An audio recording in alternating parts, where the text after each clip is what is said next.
குளிச்சு கரையேறி போனா மீன்கள் எல்லாம் மோட்சம் பெறும். நான் கடிச்சு தக்காளி பழமும் 4 கோடி ஏலம் போகும். நானும் சந்தன கட்ட வாசம் பொங்குற கட்ட வயிறும் பச்சின கட்ட அடிச்சுக்கமா. நானும் சந்தன கட்ட வாசம் பொங்குற கட்ட வயிறும் பச்சின கட்ட அடிச்சுக்கமா.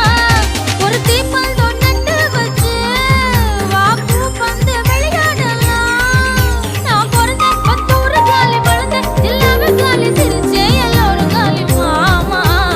அழக பார்த்தா ஜவுளி கடை, அழுந்து பார்த்தா ரேஷன் கடை, தகு வச்சா வட்டி கடை, அல்வா தந்தா இருட்டு கடை.